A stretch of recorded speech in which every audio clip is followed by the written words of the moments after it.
Olá a todos, sejam bem-vindos a mais um episódio do Podes Crer com José Fidalgo. Este é o quarto episódio da terceira temporada e o tema deste episódio é como lidar com o pecado na igreja e na família. Quero só aqui dar uma nota e pedir desculpa a todos pelo atraso dos episódios. As últimas semanas não tive tempo de gravar. Estive ocupado com vários projetos e tarefas e não foi possível. Mas aqui estamos nós a gravar este episódio que vamos abordar e falar de um tema muito importante. Como lidar com o pecado na família e na igreja, ou vice-versa. Vamos juntos refletir em alguns aspectos. A primeira reflexão que eu quero trazer aqui a todos tem a ver com os dons que Deus dá a todos os seres humanos. Todo o ser humano que nasce, essa pessoa tem dons. E esses dons foram dados por Deus. Uns têm mais, outros têm menos.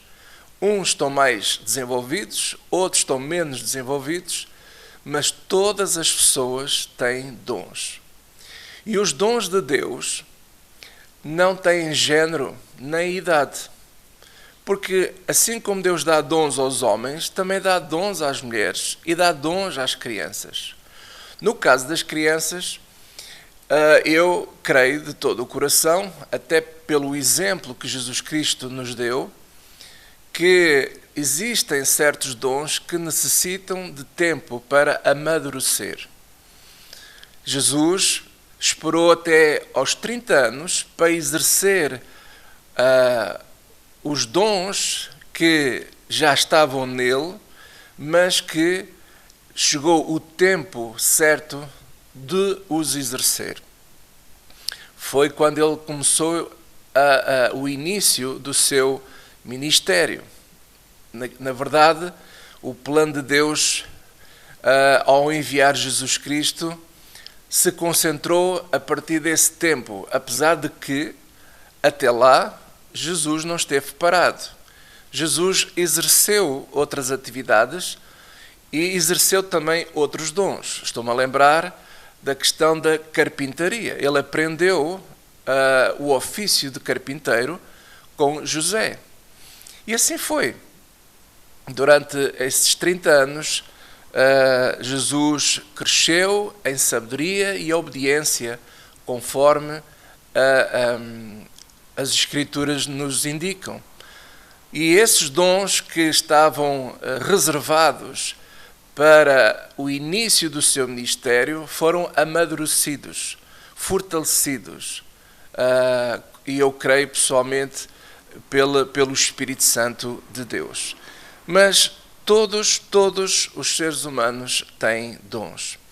E esses dons não vêm do diabo, por assim dizer, porque o diabo não tem nada para dar.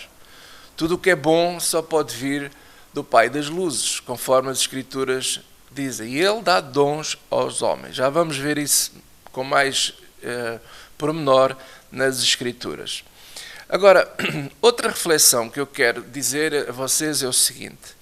Você já pensou, ou já paramos nós para pensar, que Deus dá dons aos pecadores? Na verdade, somos todos pecadores. Não há ninguém que não tenha pecado. O único que nunca pecou foi Jesus, quando andou aqui entre nós.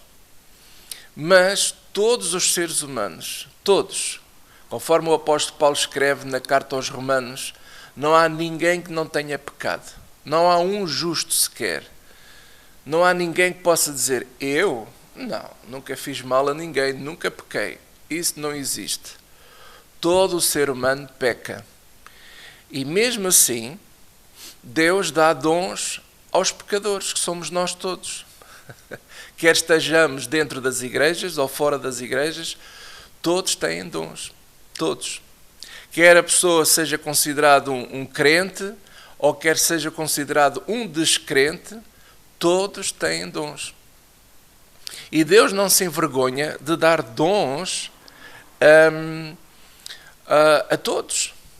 E mais, e quando alguém é apanhado a pecar, Deus não retira o dom ou os dons que Ele deu a essa pessoa. Podemos ver, por exemplo, em Romanos, capítulo 11, vou ler para vocês, eu gosto de ler os versículos, eu podia apenas só mencionar, mas eu exorto você que está a acompanhar estas séries e que me dá, digamos assim, essa honra, esse privilégio de me ouvir, e eu agradeço pelo seu tempo despendido para ouvir. Eu gosto de partilhar convosco, mostrando mesmo os lugares e o que é que as Escrituras dizem. Então, Romanos, capítulo 11, versículo 29, diz assim: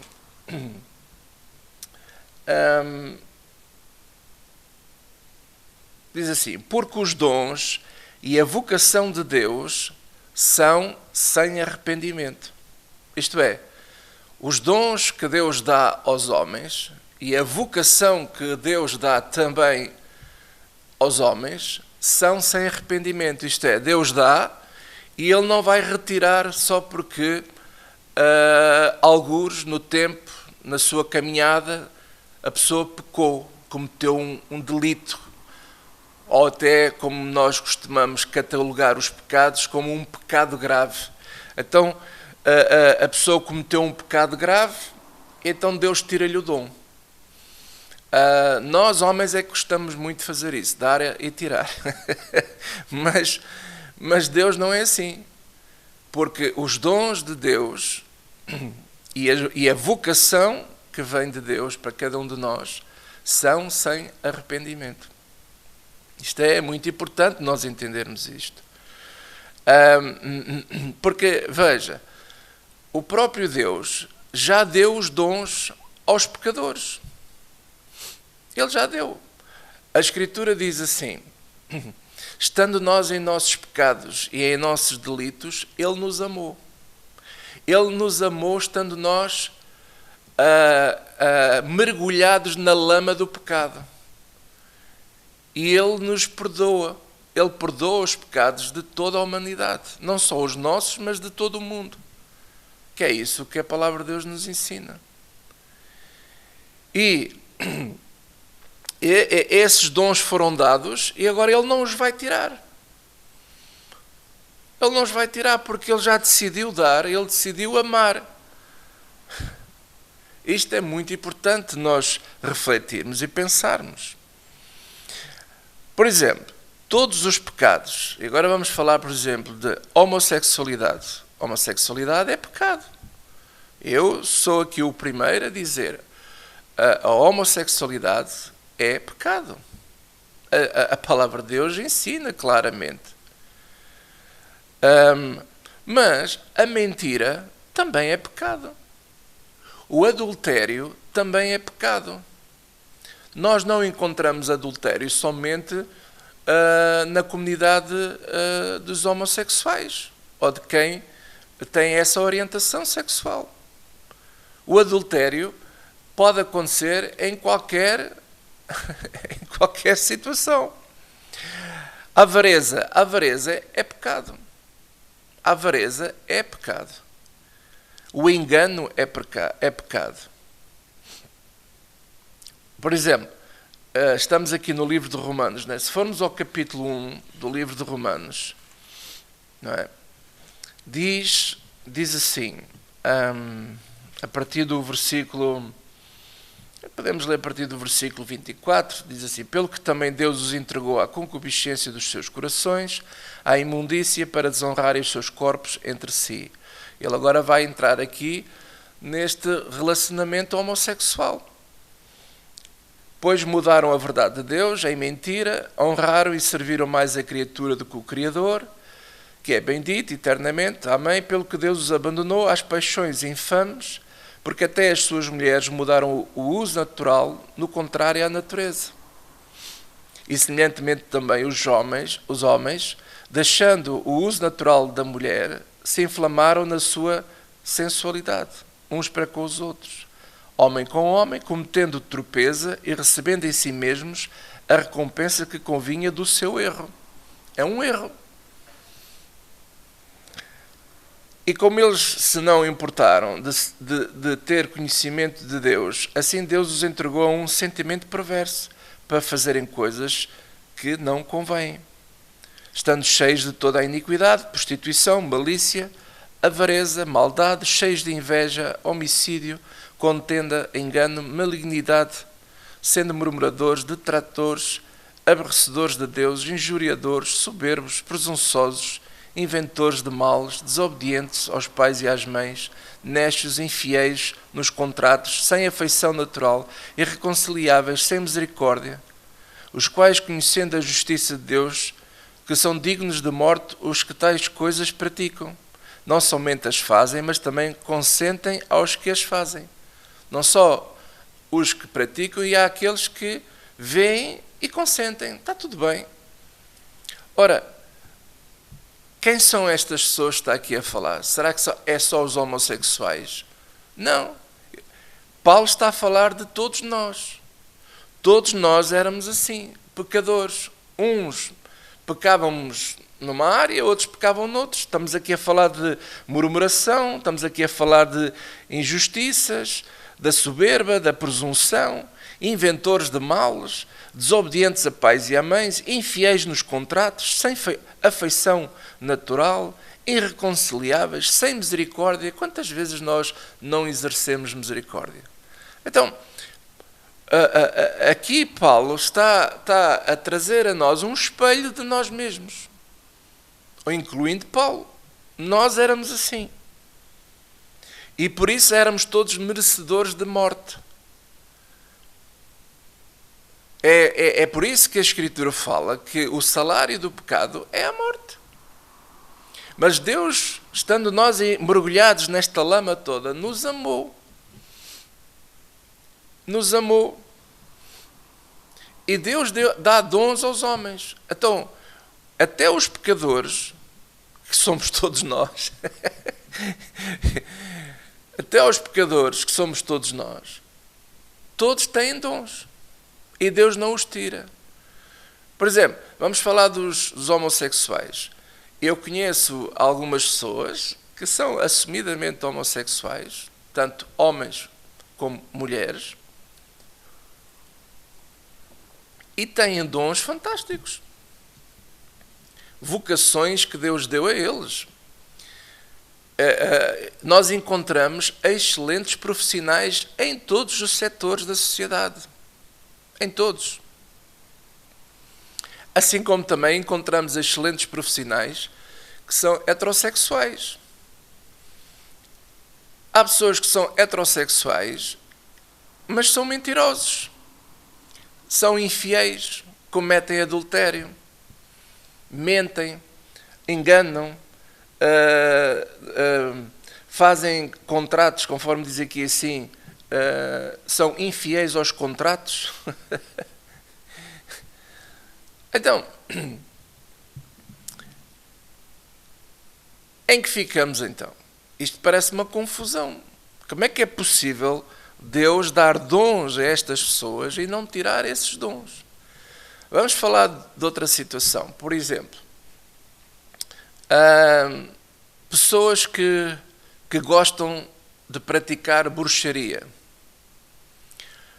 Outros não praticam, mas frequentam. E quem diz bruxaria, feitiçaria, ou estão envolvidos em ciências ocultas, qualquer tipo que seja, essas pessoas também têm dons. E não estou aqui a falar de dons mediúnos, estou a falar dos dons normais. Nós encontramos excelentes cozinheiros, encontramos excelentes cabeleireiros, nós encontramos excelentes pilotos de avião, nós encontramos excelentes médicos, excelentes enfermeiros, cuidadores. São dons. E, no entanto, muitas dessas pessoas desagradam a Deus com o seu pecado. E Deus não tira o pecado, não, Deus não tira os dons dessa pessoa. Essa pessoa peca e continua a pecar e continua a ter dons. Já pensou nisso? Então, e na igreja? Na igreja nós corremos o risco de ter pecadores. E não só nós corremos o risco, como o risco é real, porque, na verdade, eu estou só a falar assim, só para ver se a gente começa a refletir melhor nisto, porque, na verdade, dentro das igrejas, as igrejas estão cheias, desde o pastor até ao técnico do som, até ao irmão que só lá vai ao domingo para ouvir a palavra de Deus e vai para casa tranquilo. Todas essas pessoas que estão dentro de uma igreja ou na igreja, todos pecam, todos nós pecamos. Não há ninguém que possa dizer assim, eu deixei de pecar, já não peco mais. Não, todos pecam, todos pecamos, infelizmente. E podemos correr o risco, agora sim, de ter pessoas que pecam certo tipo de pecados que nós, homens, já os catalogamos como algo de grave. Como, por exemplo, a homossexualidade.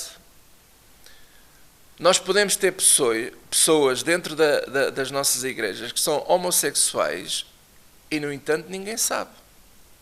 Assim como também temos pessoas dentro das igrejas que são mentirosos e ninguém sabe. Há pessoas que são infiéis e cometem adultério e até agora ninguém sabe. Há pessoas que estão envolvidos em fraude, em falsificação de documentos, em sei lá que tipo de pecado você possa imaginar. Ou, por exemplo, pode haver pessoas dentro das igrejas que têm tendência à pedofilia, à questão da pornografia. Nós podemos ter uma igreja cheia de pessoas viciadas na pornografia. E nós não sabemos. E essas pessoas também têm dons. E há certos dons que nós catalogamos e achamos que são dons maravilhosos e que dificilmente nós acreditamos que aquela pessoa cometa certo tipo de pecados. Porque achamos que a pessoa é maravilhosa. Olha como ela canta, olha como ele prega, olha como ele é uma bênção, como tão simpático, tão isto, tão aquilo. Ai, aquela pessoa, aquela igreja, sem aquele casal, sem aqueles casais, aquela igreja não poderia ir para a frente. Olha como eles são fantásticos, que dons maravilhosos que eles têm. Olha como eles oram, olha como eles cantam, olha como eles fazem o som, olha como eles... E nós podemos estar a olhar para essas pessoas e estarmos apaixonadas no sentido... Não estou a falar no sentido erótico, nem de querer partir para o namoro, nem nada disso, mas termos uma paixão, uma admiração por essas pessoas. Nós podemos estar super admirados com essas pessoas pela maneira tão graciosa e tão fantástica que eles são, pelos dons maravilhosos que eles têm. E, no entanto, vocês, sem saberem, nós, sem sabermos, podemos estar diante de pessoas viciadas em pornografia, pessoas que têm tendências homossexuais, pessoas que até são homossexuais e nós não sabemos. Pessoas que são soberbos, presunçosos, inventores de males, desobedientes a pais e mães. E, no entanto, na nossa frente, nós olhamos e parecemos todos uns santos. Nós não sabemos.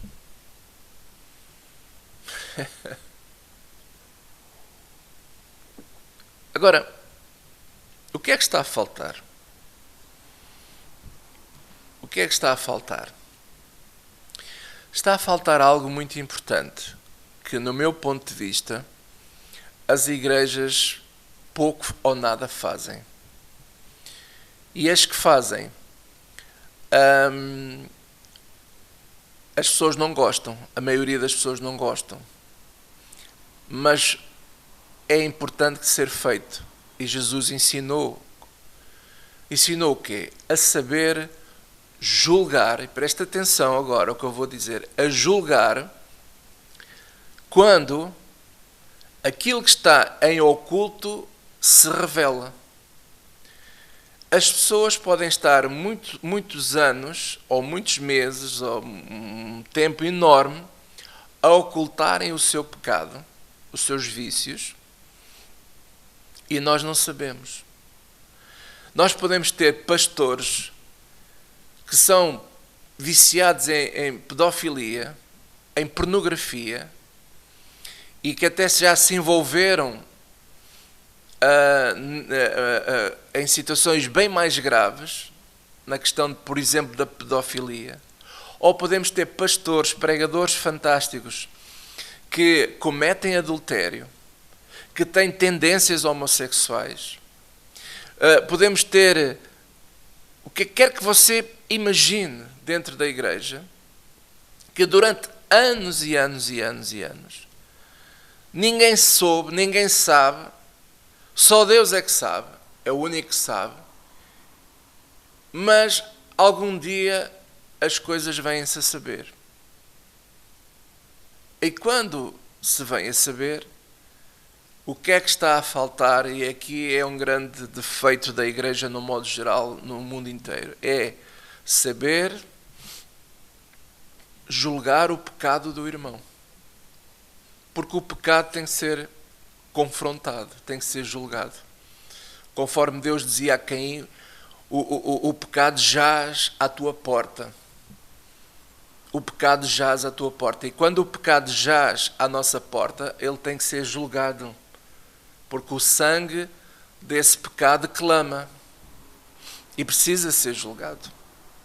E nós não sabemos julgar. A igreja não está a saber confrontar essas situações e resolvê-las. Porque, ouça o que eu vou dizer, cada vez mais e mais, nós vamos ouvir de casos de pastores que foram apanhados na teia da pedofilia, da pornografia. Pastores, e nós vamos ouvir de cantores, de pessoas dentro da igreja que tinham cargos de muita importância,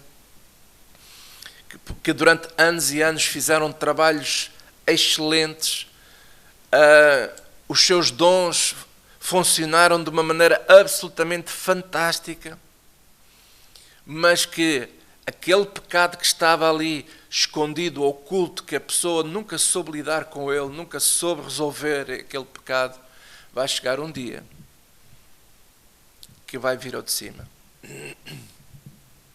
E quando vem ao de cima, a igreja tem que saber julgar. As famílias têm que aprender a julgar. A julgar.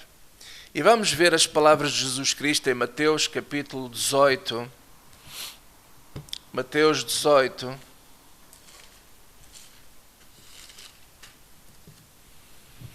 Mateus 18, versículo 15. Do versículo 15 em diante. Jesus dizia assim: ora, se teu irmão pecar contra ti, vai e repreende-o entre ti e ele só. Se te ouvir, ganhaste o teu irmão. Espetáculo. Então, se o teu irmão pecar contra ti, o que é que significa isto? Não é só nos casos em que a pessoa o ofendeu, mas também nesses casos, como é óbvio. Mas estamos a falar do quê? Estamos a falar de pecado. Quando nós vimos a saber que aquele irmão cometeu um pecado e está a viver em pecado, nós devemos falar com essa pessoa. Aqui a tradução, a palavra é repreende-o. Não é no sentido de chegar lá, seu malandro. Não, é falar com ele. E dizer, olha, eu tenho provas, e é falar com provas, não é tipo assim, é uma suspeita. Não. Se há provas, se há uma realidade mesmo que é concreta, existe uma prova concreta, não há como esconder isso.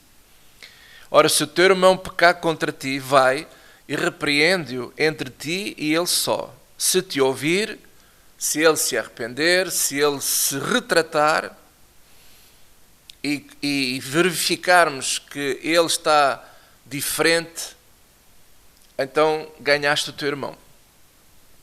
Mas se não te ouvir, leva ainda contigo 1 ou 2, para que pela boca de 2 ou 3 testemunhas toda a palavra seja confirmada. Porque depois o que é que acontece? Quando o pecado vem ao de cima, não é só você que já sabe. Já há várias pessoas que já viram o mesmo e que têm provas do mesmo.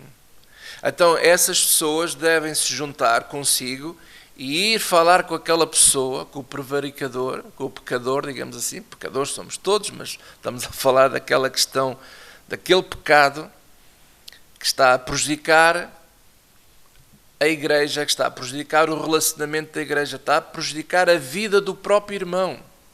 É porque a questão não é só prejudicar a igreja, porque às vezes nós só olhamos para essa questão de que o pecado daquele irmão está a prejudicar a família, está a prejudicar a igreja. Não é só prejudicar a família e a igreja, é que o pecado da pessoa, acima de tudo, começa por prejudicar a ele mesmo. Então, por amor a essa pessoa, nós devemos repreendê-lo, nós devemos ir no sentido de falar com ele para o ajudar a ele a ter consciência de que se ele continuar naquela vida, não é bom para ele. E não só não é bom para ele, como não é bom para a comunidade, não é bom para a família, não é bom para a igreja. Então, leva-se 2 ou 3 testemunhas para falar com essa pessoa. E a pessoa não tem como depois negar, porque toda a gente já está a ver, já tem várias pessoas a ver mesmo. Já sabem da mesma coisa. E se não as escutar, então vai falar com a comunidade, diz-o à igreja. Diz-o à igreja. Diz à comunidade. E é engraçado que às vezes há pessoas, isto é só uma parte, dizem assim, Jesus veio inaugurar a igreja. Não, a igreja já foi inaugurada há muito tempo, antes até de vir Jesus, de Cristo se manifestar na pessoa de Jesus há 2000 anos atrás. Porque o próprio salmista, o rei David, dizia que ele se alegrava na congregação dos santos. Você vai ler os salmos, você lá vê a palavra congregação dos santos. Então, o que é a congregação dos santos? É a igreja.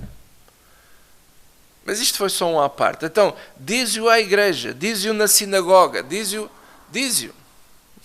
É o que Jesus está a querer dizer. Diz à igreja, diz na comunidade. E também, se a pessoa manter-se na prática, não quer saber, ele é que sabe, a vida é minha, eu vivo como eu quero, eu gosto disto, eu gosto da pornografia, eu gosto de ser isto, eu gosto de ser aquilo.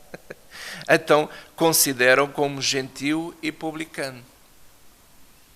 Mesmo assim, se ele não se arrepender, então chega uma altura que nós temos que considerar essa pessoa como um gentio publicano. Já vamos ver o que é que isso significa. Uma outra parte que eu quero dizer é o seguinte.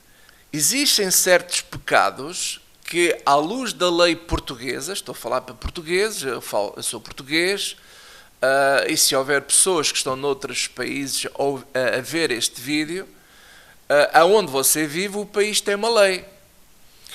E aqui em Portugal, o crime de pedofilia, o crime de violência doméstica, aliás, a pedofilia, a prática da pedofilia, a prática da violência doméstica, a violação, enfim, há certos pecados que constituem não só crime diante de Deus, mas crime na sociedade, na nação. E nós somos obrigados a denunciar isso às autoridades.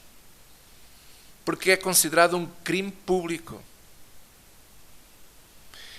Ora, se há provas evidentes, há testemunhas evidentes e a pessoa continua a praticar esse crime, então nós temos que ir não só dizer à igreja, mas nós precisamos de dizer também às autoridades.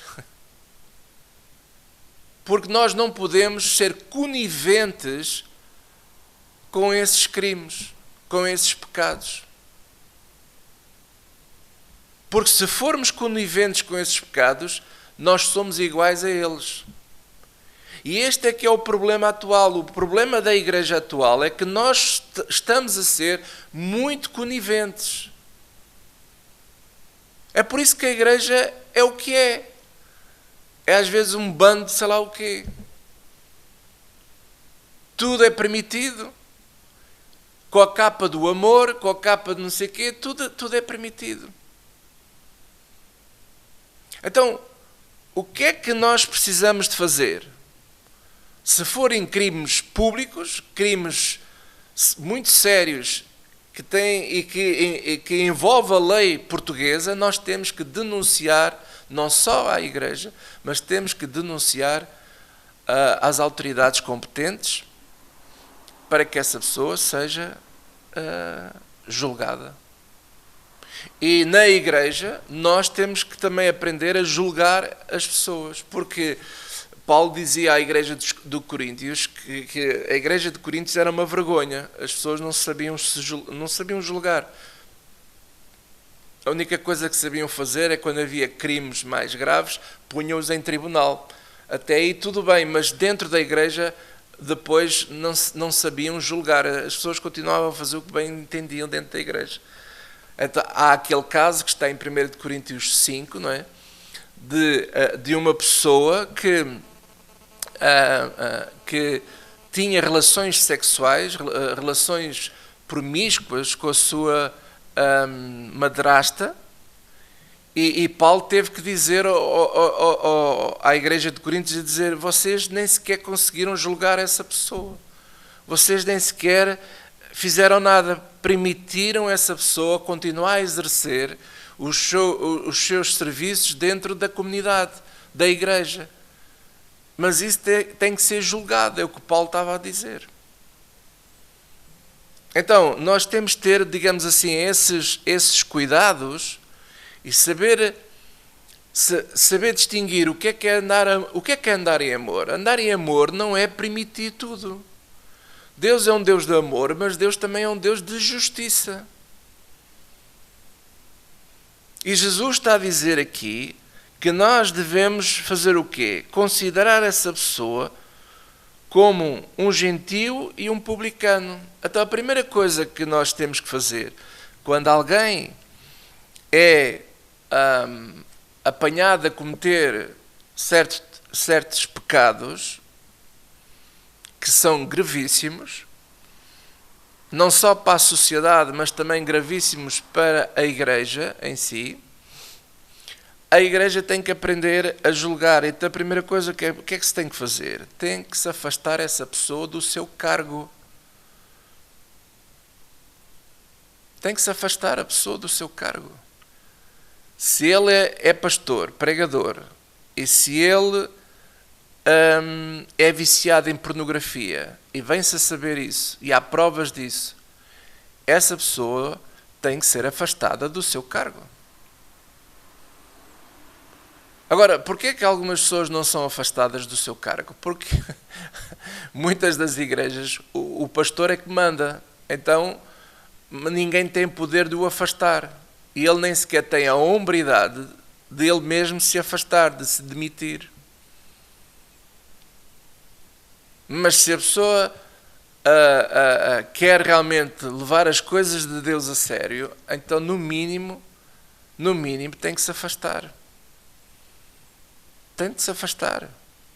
A pessoa está envolvida em escândalos, está envolvida em práticas de, sei lá, agora não me estou a lembrar de nada, mas práticas que não são lícitas, e é apanhado, e sabe-se, já toda a gente sabe, há provas disso. Essa pessoa tem que ser afastada, seja pregador, seja músico, seja quem for, tem de ser afastada das atividades. Mas aquela pessoa tem um dom fantástico. Tudo bem, Deus não tira o dom, mas a igreja tem que afastar a pessoa dessas atividades. Pode ser para sempre, pode ser por um tempo, enfim, depois tudo vai depender daquilo que o concílio da igreja determinar. Mas essa pessoa tem de ser afastada. Tem de ser afastada. Porque nós, infelizmente, estamos a viver um tempo em que já ninguém liga à ética. Por exemplo, nós, neste momento, estamos a ver esta questão, até a nível da política, que pessoas que são constituídos arguídos, e claro, eu faço aqui uma nota de que arguído não significa que seja culpado, como é óbvio. Mas pessoas que estão envolvidas em casos de corrupção, pessoas que têm negócios estranhos com empresas ou assim, eticamente, essas pessoas deveriam se afastar. Mesmo como arguído, o que seria ético é a pessoa afastar-se, deixar correr, e se for considerado inocente, então voltar à sua atividade pública. Mas não. E o que eu vejo é que a própria população, as pessoas, já não ligam também a essa questão ética, porque nós vemos casos, por exemplo, como nos Estados Unidos, do presidente ter sido acusado e provado em tribunal que ele andou envolvido e pagou a uma prostituta, etc, etc, etc. E, no entanto, ele vai a eleições e ganha as eleições. Porque nós estamos a viver tempos onde há a multiplicação da iniquidade. Conforme Jesus disse, por se multiplicar a iniquidade, o amor de muitos esfriará. E hoje nós verificamos que as pessoas já não ligam nenhuma a esta questão da ética, não ligam nenhuma, se ele cometeu, se ele é homossexual, então o problema é dele. Se ele anda lá envolvido com umas empresas, o problema é dele. Se ele andou lá a pagar uma prostituta, o problema é dele. Se ele comete adultério, é um problema dele. E as pessoas estão assim, e nós estamos-nos a contaminar constantemente. A sociedade cada vez mais se multiplica na iniquidade, na chafurdice da iniquidade, e por isso é que isto tornou-se normal.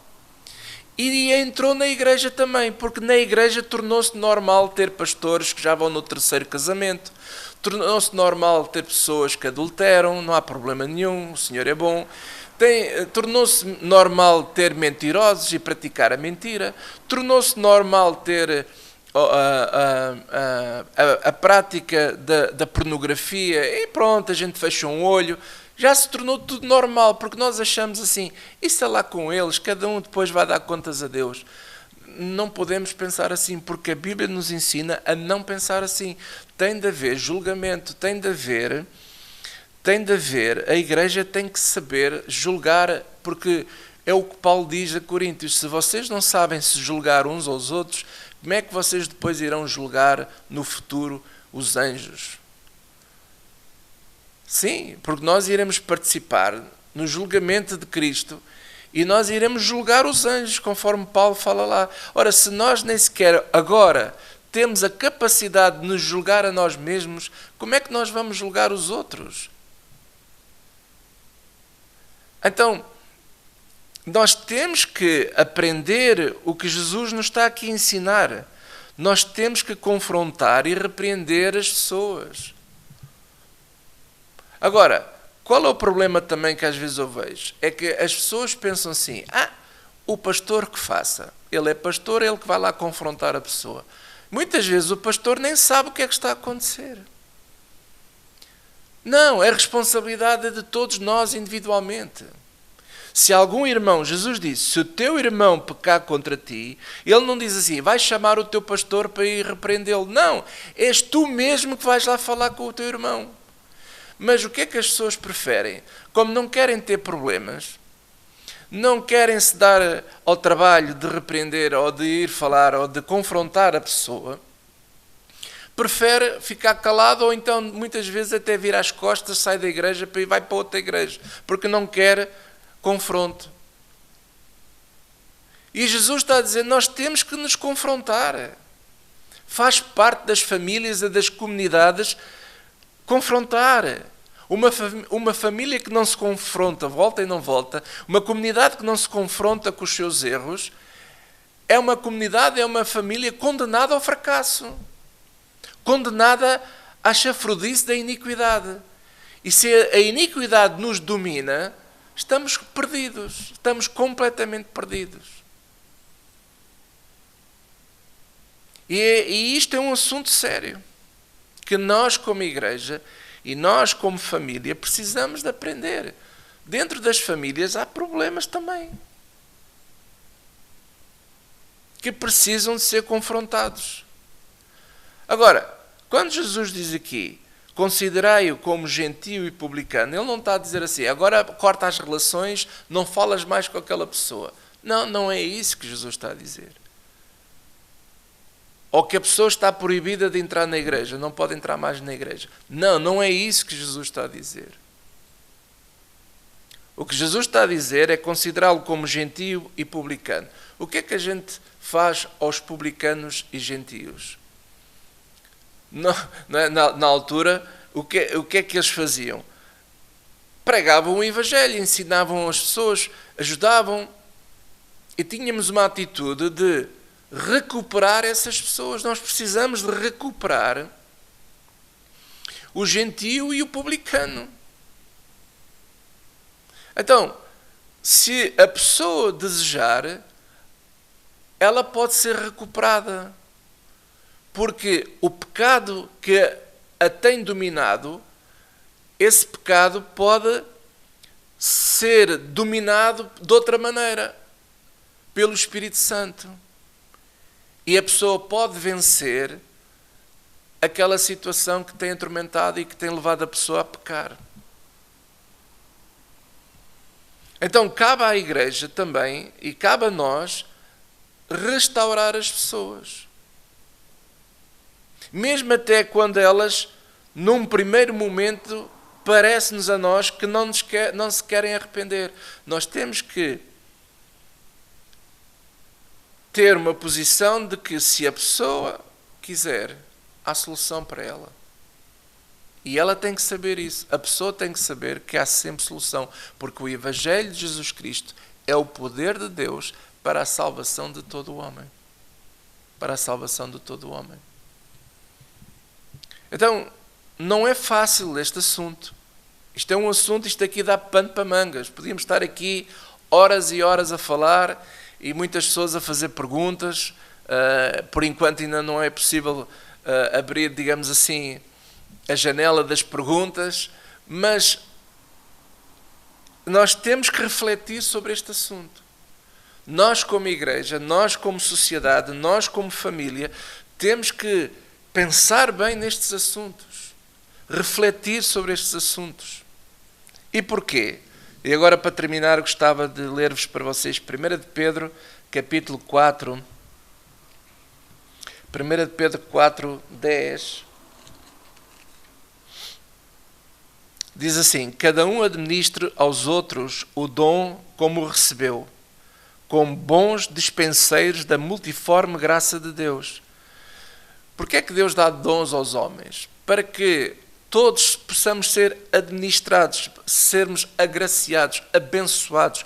Os dons que Deus nos dá, as capacidades, as vocações que cada um tem, elas servem para abençoar. Por exemplo, vou dar aqui um exemplo meu. Eu, durante a semana, trabalho na empresa da minha filha, e que tem uma empresa de decoração, de interiores de casa, basicamente com cortinados, stores, enfim, uma série de coisas. E eu e a minha mulher vamos à casa dos clientes montar os cortinados. Vocês nem imaginam que mal acabamos de montar os cortinados numa sala, no quarto ou numa casa inteira, o modo como as pessoas ficam, a reação das pessoas é ver a alegria, o brilho nos olhos das pessoas. Ai, a casa ficou tão bonita. Ai, esta sala está mais aconchegada. Ai, este quarto ficou tão bonito.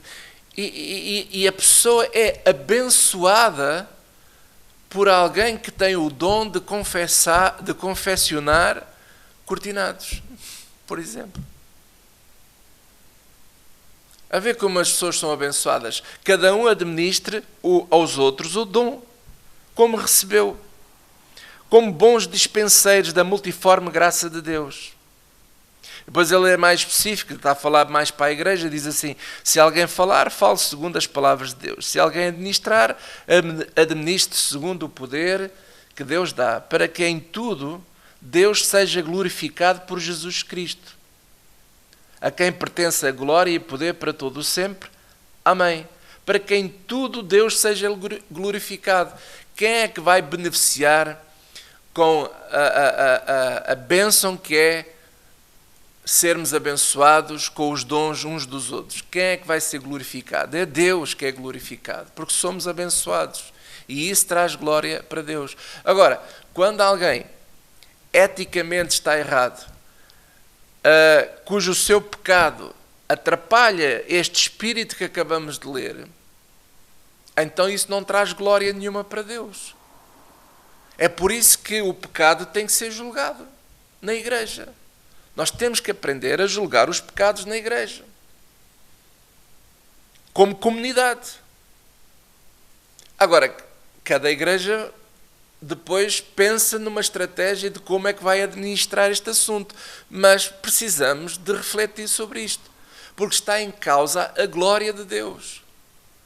Ora, se uma igreja for um covil de ladrões, um covil de pecadores, de pedófilos, um covil de viciados em pornografia, um covil de mentirosos, de engano e por aí fora, que glória é que traz isso a Deus? Digam-me lá. Mas parece que esse discurso cada vez é normal e as pessoas estão a aceitar como sendo uma coisa normal, e isso é triste. Essa é a minha tristeza que eu sinto atualmente. Ver o caminho que a igreja, no modo geral, tem optado. Tem optado por um caminho que está errado, infelizmente. Por exemplo, para terminar mesmo, Romanos 12,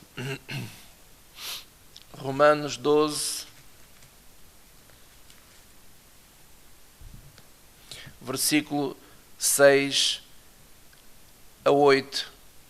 De modo que, tendo diferentes dons, segundo a graça que nos é dada, se é profecia, seja ela segundo a medida da fé, se é ministério, seja em ministrar, se é ensinar, haja dedicação ao ensino. Ou o que exorta, use esse dom em exortar, o que reparte, faça-o com liberalidade, e o que preside com cuidado, o que exercita misericórdia com alegria. Então, e depois diz, o amor seja não fingido. Então, o que é que está aqui a dizer, Paulo? Que não pode haver fingimentos. Não pode haver fingimentos. E mais, nós todos, eu, começando por mim, todos temos que ter a capacidade de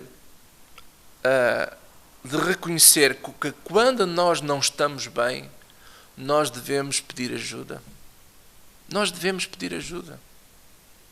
Em vez de estarmos à espera, como Jesus ensinou, se o teu irmão pecar contra ti, antes até do pecado, ou antes até de alguém saber, seja o que for, mas eu sei porque eu estou numa luta, porque eu estou a viver algo que me perturba, que pode prejudicar a minha vida e a comunidade onde eu estou inserido. Então eu deveria, como cristão, ser o primeiro a dar o passo Em vez de alguém vir repreender-me, eu vou ter com alguém e vou pedir ajuda. Olha, eu estou a passar por esta situação, tenho andado a pecar nesta situação e eu preciso de ajuda. Porque, conforme Paulo diz aqui assim, não é?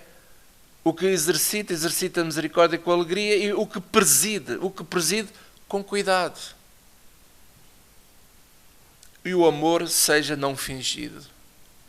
Nós temos de parar de fingir. Nós temos de parar de andar a mostrar aquilo que nós não somos. Quando eu olho para uma igreja em que parece que toda a gente é perfeita, parece que ninguém parte um prato, eu desconfio. Porquê? Porque, irmãos, nós somos falhos. Nós somos falhos. Nós precisamos de confessar os pecados uns aos outros para que possamos ser sarados. É o que o Evangelho nos ensina. Confessai as vossas culpas uns aos outros para que sareis. A comunidade tem este grande papel de sarar, de unir e sarar e de nos ajudarmos. Mas há pessoas que eles bem confessam, mas continuam a gostar do pecado e não abandonam o pecado. E essas pessoas têm que ser confrontadas. Têm de ser confrontadas. E se não se quiserem arrepender, têm que ser afastadas dos seus cargos dentro da igreja local. É isso que nos ensina. É isso que nos ensina Paulo, Pedro, João. É isso que nos ensina os apóstolos que andaram com Jesus.